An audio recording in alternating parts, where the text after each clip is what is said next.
வாழ்க, குருவே துணை, குரு அடி போற்றி. ஸ்ரீ பாலசுப்பிரமணியர் அருளால் ஆன்மீக அன்பர்கள், ஜோதிட அன்பர்கள், நேயர்கள் அனைவருக்கும் அன்பான வணக்கங்கள். நான் உங்கள் வாழ்க வளமுடன் ஜோதிடர் ஸ்ரீ குரு சுந்தரவடிவேல். இப்போ பார்த்தீங்கன்னா இந்த வருடத்தின் 2025 மூன்றாவது பெயர்ச்சியான ராகு கேதுக்களின் பெயர்ச்சியை பற்றி முழுமையாக பார்க்க இருக்கிறோம். இவங்க பார்த்தீங்கன்னா வருகின்ற மே மாதம் 18ஆம் தேதி ஞாயிற்றுக்கிழமை பெயர்ச்சி ஆகுறாங்க. மீன ராசியிலிருந்து கும்ப ராசிக்கு ராகு பகவானும், அதே நேரத்தில் கன்னி ராசியில் இருக்கக்கூடிய கேது பகவான் சிம்ம ராசிக்கும் பெயர்ச்சி ஆகுறாங்க. இவங்க எப்போதுமே பார்த்தீங்கன்னா ரிவர்ஸ் டைரக்ஷனில் தான் இவங்க பெயர்ச்சி பலன் அப்படிங்கிறது இருக்கும். ராகு கேதுக்கள் சாயா கிரகங்கள் அப்படின்னு சொல்லக்கூடிய இவங்களோட பலன்கள்லாம் எப்படி இருக்கும் அப்படின்னு பார்க்கையில், அதுக்கு முன்னால் ராகு கேதுக்கள் எப்படிப்பட்டவர்கள் அப்படிங்கிறதையும் சின்னதாக நம்ம தெரிஞ்சுக்கலாம்.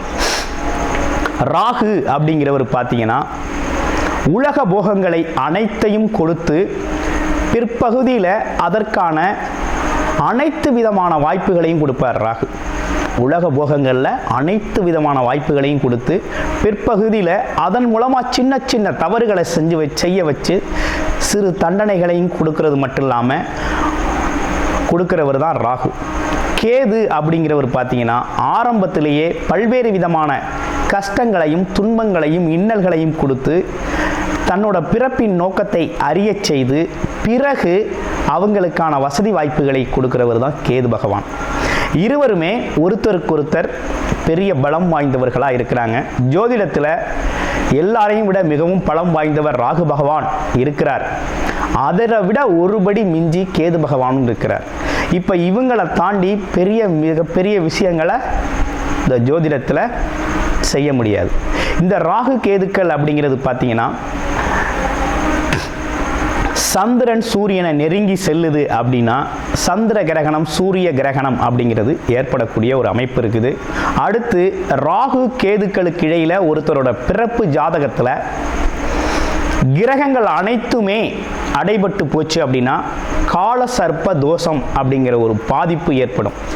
இந்த காலகட்டத்தில் உங்கள் ஜாதகத்தில் எந்த கிரகம் உச்சம் ஆட்சி பெற்று வலிமையாக இருந்தாலும் அதோட பலன்களை முழுமையாக நம்ம அனுபவிக்க முடியாது அப்படிங்கிற ஒரு சூழ்நிலை இருக்குது.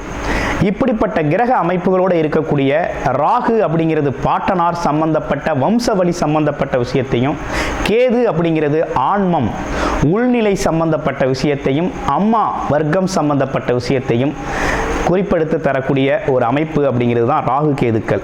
இப்படிப்பட்ட ராகு கேதுக்கள் என்ன விதமான பலன்களை தர இருக்குது, இதில் உங்களுடைய ராசிக்கு இந்த பெயர்ச்சி பலன்கள் எப்படி இருக்குது அப்படிங்கிறத முழுமையாக இப்போ பார்க்க இருக்கிறோம்.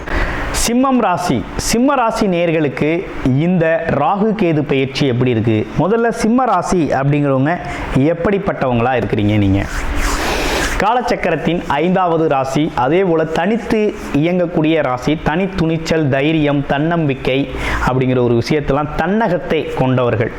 செல்ஃப் மோட்டிவேட்டட் பர்சன் அப்படின்னாக்க சிம்மராசி அன்பர்கள் தான். தன்னை சுயமாகவே மோட்டிவேட் பண்ணிக்கிறது, எதுலையும் பாசிட்டிவாக தன்னை வச்சுக்கிறது, எந்த சூழ்நிலையிலும் அந்த சூழ்நிலைக்கு தக்கவாறு தன்னோட திறமைகளை வெளிப்படுத்துறது, துணிச்சல் தைரியத்தை வெளிப்படுத்துறது அப்படிங்கிறதுல ரொம்ப சக்தி வாய்ந்தவர்கள். அப்படிப்பட்ட உங்களுக்கு ராகு கேது ரொம்ப சாதகமாக இருக்கா அப்படின்னா, கேது ராசிக்கே வந்துட்டாருங்க. ராசிக்கே வந்துட்டார். ராசியிலே கேது அமர்ந்திருக்க இன்னொரு விஷயம் என்னென்னா 7ஆம் இடத்துல ராகு அமர்ந்துட்டார். இப்போ 1, 7ல் அமர்ந்திருக்கிறது நல்லதா? இரண்டுமே சுபஸ்தானங்கள். அமர்ந்திருக்கிறது நல்லது செய்யுமா அப்படின்னு பார்க்கையில், ஏற்கனவே கடந்த காலத்தை பார்த்தோம் அப்படின்னா இந்த 7ஆம் இடத்துல சனி பகவான் அமர்ந்திருந்தார். கண்டகச்சனி பாதிப்பில் இருந்தீங்க. இப்போ என்ன நடந்து போச்சுன்னா அஷ்டமச்சனி பாதிப்பாகி போச்சு. அஷ்டமச்சனி அப்படிங்கிற ஒரு விஷயம் இருக்குது. அப்போ அது சனி பகவானால் ஏற்படக்கூடிய ஒரு அமைப்பு.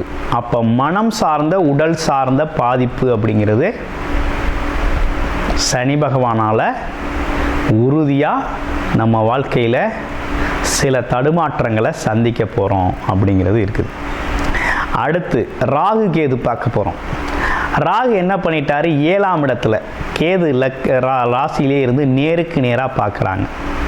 அப்போ இந்த பார்வை ஏதாவது எப்படி இருக்குது, ஸ்தான பலம் எப்படி இருக்குது அப்படின்னா, இந்த ராசியிலே ஜென்ம ராசியிலே கேது அமர்ந்தாலே என்ன நடக்கும்னா, தன்னோட மனதில் தனக்கு பார்த்தீங்கன்னாக்க ஆன்மீக எண்ணங்கள் அதிகரிக்கும்.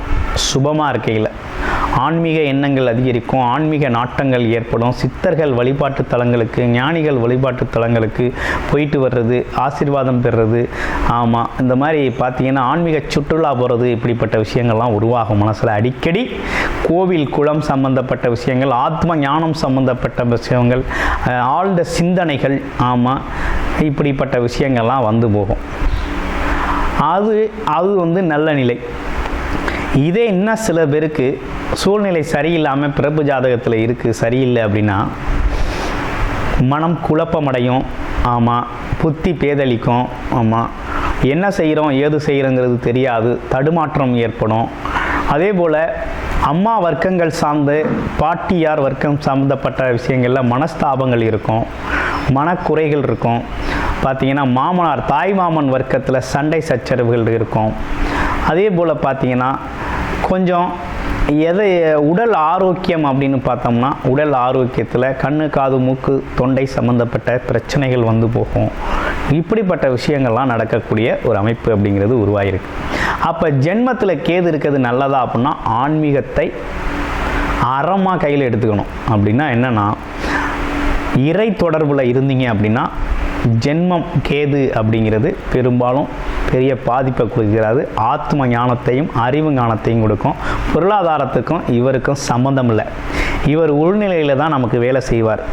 மன இறுக்கத்தை, உடல் இறுக்கத்தை கொஞ்சம் சரி செஞ்சுக்கிறதுக்கு ரிலாக்ஸேஷன், அப்போ என்னென்னா யோகா மெடிடேஷன் போன்ற விஷயங்களில் தன்னை ஈடுபடுத்திக்கிறது அப்படிங்கிறது ரொம்ப ரொம்ப முக்கியம். சிம்மராசி அன்பர்கள்.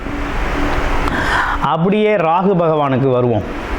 ராகு போகக்காரகர், கொடுத்து கெடுப்பவர், 7ஆம் இடத்துல போய் அமர்ந்துட்டார். அவர் ஸ்தான பலம் பெற்றது எந்த இடம் அப்படின்னு பார்த்தோம்னா, மனைவி களத்திர ஸ்தானம், அதே நேரத்தில் கூட்டு தொழில்கள் ஸ்தானம், அது மட்டும் இல்லாமல் நண்பர்களோட அமைப்புகள் உள்ள ஸ்தானம், போட்டியாளர்களை சந்திக்கக்கூடிய ஸ்தானம், அப்படிப்பட்ட இடத்துல போய் அமர்ந்துட்டார்.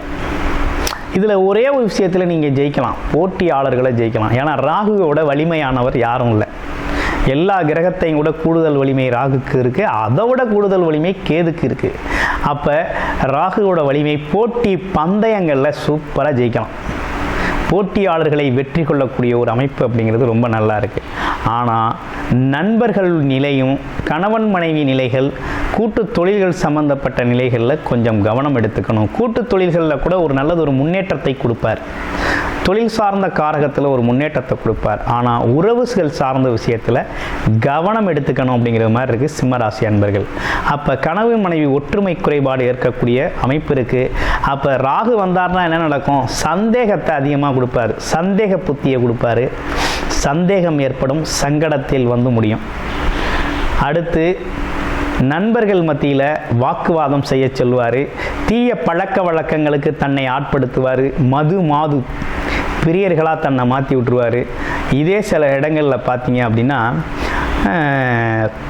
அதாவது சட்டத்துக்கு புறம்பான தொழில்களை கூட செய்ய வச்சுருவார் கூட்டணியாக. அப்போ இந்த மாதிரி விஷயங்கள்லாம் தண்டனையை கொடுக்குற மாதிரி கொண்டு வந்துடுவார். அப்போ சிம்மராசி அன்பர்கள் இப்படிப்பட்ட விஷயங்களில் கொஞ்சம் கவனம் எடுத்துக்கணும் அப்படிங்கிற மாதிரி இருக்குது. இது தாங்க ரியலாக உள்ள ஒரிஜினல் ப்ரெடிக்ஷன், இப்படி தான் இருக்குது. ஆனால் இதில் என்னென்னு கேட்டிங்கன்னா, உங்களோட பிறப்பு ஜாதகத்தில் என்ன மாதிரி ராகு கேதுக்கள் அமர்ந்திருக்கு அப்படிங்கிறத பார்க்கணும். கோச்சார பலன் அப்படிங்கிறது இப்படி இருக்குது, இந்த கிரக பயிற்சி அப்படிங்கிறதும் இப்படி இருக்குது. ஆனால் பிறப்பு ஜாதகத்தில் என்ன மாதிரி முன்னேற்றம் இருக்குது அப்படிங்கிறத பார்க்கணும். என்ன முன்னேற்றம் இருக்குது அப்படின்னா, ஸ்தான பலம் நல்லா இருக்கா அப்படின்னு பார்க்கணும். பிறப்பு ஜாதகத்தில் பிறப்பு ஜாதகத்தில் 3, 6, 10, 11ஆம் இடங்களில் ராகு கேதுக்கள் அமர்ந்திருக்காங்க அப்படின்னா அது கிட்டத்தட்ட உங்களுக்கு யோக பலன்களை கொடுக்கும். மற்ற இடங்களில் அமர்ந்திருக்கு அப்படின்னா அதற்கான கர்ம பலன்களை அனுபவிக்கிறது மாதிரி இருக்கும். நல்வினை தீவினை அப்படிங்கிறது அந்தந்த ஸ்தான பலத்தை பொறுத்து இருக்குது. ராகு கேதுக்களுக்கு தனி வீடு கிடையாது. அமர்ந்த இடத்தோட முழு இடத்தையும் ஆக்கிரமிப்பு பண்ணிக்குவாங்க. அந்த இடத்துக்கான பலவீனத்தை கொடுப்பாங்க. அந்த ஸ்தானத்திற்கான பலவீனம் ஒரு குறிப்பாக 5ஆம் இடம் அப்படின்னா குலதெய்வத்தில் ஒரு பல்வேறு பிரச்சனை இருக்கும். சண்டை சச்சரவு இருக்கும், கோயில் பிரச்சனை. அடுத்து குழந்தைகளுக்கும் உங்களுக்குமான பிரச்சனை இருக்கும். சில பேருக்கு குழந்தை பாக்கியம் இருக்காது. அது மட்டும் இல்லாமல் சில பேருக்கு பார்த்தீங்கன்னா மன நெருடல் எப்போதுமே இருந்துக்கிட்டு இருக்கும், மன தடுமாற்றம் இருந்துக்கிட்டே இருக்கும். ஆமாம், சில பேருக்கு ஆசைகள் ரொம்ப அதிகமாக இருக்கும், அதுக்கான வழிகள் இருக்காது. இப்படி பல்வேறு விதமான சங்கடங்களை கொடுத்துருவார். இந்த மாதிரி விஷயங்கள்லாம் இருக்குது. அப்போ பிறப்பு ஜாதகம் அப்படிங்கிறது ரொம்ப முக்கியம். அதோட தசாபுத்தி அமைப்புகள் நடக்குதா அப்படிங்கிறத பார்த்துக்கணும். அதே போல் கால சர்ப்ப தோஷம் இருக்கா, அப்போ ஒரு ராகு கேதுக்குள்ளே அனைத்து கிரகங்களும் அடைப்பட்டு இருக்குதா அப்படின்னு பார்த்துக்கணும். அந்த மாதிரி காலதர்ப்ப தோஷம்லாம் இருந்துச்சு அப்படின்னா வாழ்க்கையில் எப்படி தான் நீங்கள் உச்சம் ஆட்சி பெற்ற கிரகங்கள் இருந்தாலும் மிகப்பெரிய சாதனையோ பொருளாதார முன்னேற்றமோ அல்லது உடல் நிலையில் மனநிலையில் பெரிய முன்னேற்றமோ நம்ம வாழ்க்கையில் திருப்பங்களோ மாற்றங்களோ ஏற்பட்டுறாது. அப்படியே இருக்கிற நிலையை தக்க வச்சுக்கிறதுக்கே படாத பாடுபடுறது மாதிரி இருக்கக்கூடிய சூழ்நிலை அப்படிங்கிறது இருக்குது. அப்போ கிட்டத்தட்ட உங்களுக்கு விஷயங்கள்லாம் நல்லா தான் இருக்குது, எல்லாமே நல்லா தான் இருக்குது. கேட்குறது இதில் புரிஞ்சுக்கிட்ட விஷயங்கள் என்ன அப்படிங்கிறத மறுபடியும் ரிப்பீட்டடாக புரியலைன்னா கேட்டுருக்குங்க. அது மட்டும் இல்லாமல் பிறப்பு ஜாதகம் சம்பந்தப்பட்ட பிறப்பு ஜாதகம் தொடர்பான ராகு கேதுக்களின் நிலை, கர்மவினை பலன்கள்லாம் எப்படி இருக்குது, அவங்களால ஆதாயம் இருக்கா இல்லை நஷ்டம் இருக்கா, நல்வினை நிறையா இருக்கா தீவினை நிறையா இருக்கா அப்படிங்கிறதெல்லாம் பற்றிய விவரமும் உங்களோட லக்கண அடிப்படையில் தசாபுத்தி அடிப்படையில் நீங்கள் பார்த்து தெரிஞ்சுக்கணும் அப்படின்னா டிஸ்பிளேயில் தர நம்பருக்கு கால் பண்ணி அப்பாயின்மெண்ட் ஃபிக்ஸ் பண்ணிக்கிட்டு உங்களோட முழுமையான ஜாதகத்தை நீங்கள் பார்த்து கொள்ளலாம். தெளிவு அப்படிங்கிற ஒரு விஷயத்தை எடுத்துக்கலாம். அடுத்து பாருங்க, இந்த ராகு கேது அப்படிங்கிறது சாதாரணவங்க இல்லை. ஏன்னா கிரகணங்கள் அப்படிங்கிறதே இவங்களை முன்னிட்டு தான் வருது. எப்படின்னா கிரகணங்கள் அப்படிங்கிற சூரியன் சந்திரனை இந்த கிரகங்கள் சந்திக்கையில் பார்த்தீங்கன்னா கிரகணங்கள் அப்படிங்கிறது வருது. சந்திர கிரகணம் சூரிய கிரகணம் அப்படிங்கிற ஒரு விஷயம்லாம் ஏற்படுது. கிட்டத்தட்ட இவங்க 2 பேருமே 7க்கு 7 தான் சமசப்தமாக தான் செயல்படுவாங்க. இவங்களை பொறுத்த வகையில் பார்த்தீங்க அப்படின்னா கூடுமான வரையும் இவங்க இருக்கிற அந்த 1.5 வருட காலத்தில் இவங்க வந்த நோக்கத்தை முழுமையாக நிறைவேற்றிடுவாங்க. ரொம்ப சிறப்பாக முழுமையாக நிறைவேற்றிடுவாங்க. அந்த வகையில் இருக்குது. இப்போ சிம்மராசி என்பவர்கள் பொறுத்த வகையில் பரிகாரம் அப்படிங்கிறது ரொம்ப அவசியமாக இருக்குது. அப்போ ராகு கேது பரிகாரம் அப்படிங்கிறத நீங்கள் இந்த பயிற்சி காலத்தில் உங்களுடைய ராசி நட்சத்திரம் லக்கணம் அடிப்படையில் பரிகாரம் அப்படிங்கிறது செஞ்சுக்கிறதும் தொடர் வழிபாடு அப்படிங்கிறதும் ரொம்ப முக்கியம். வெள்ளிக்கிழமையில் துர்க்கையம்மன் வழிபாடும், திங்கட்கிழமைகளில் விநாயகர் வழிபாடும், ஆஞ்சநேயர் வழிபாடு அப்படிங்கிறது சனிக்கிழமைகளும் தொடர்ச்சியாக செஞ்சுக்கிட்டு வாங்க. உங்களுக்கான சிரமங்களும் தொல்லைகளும் உங்களை விட்டு படிப்படியாக அகலுவதை இருக்கும். அது மட்டும் இல்லாமல் கூடுமான வரை பார்த்தீங்க அப்படின்னா ஆன்மீக பயணத்தில் கொஞ்சம் மனதை ஈடுபடுத்துங்க. மனம் ஆரோக்கியமடையும், அதனால் உடலும் ஆரோக்கியமடையும், உணர்வுகள் மாறும். அதனால் வெளியில் இருக்க சூழ்நிலைகளில் நல்லதொரு மாற்றத்தை நீங்கள் எதிர்பார்க்கலாம். நன்றி, வணக்கம், வாழ்த்துக்கள்.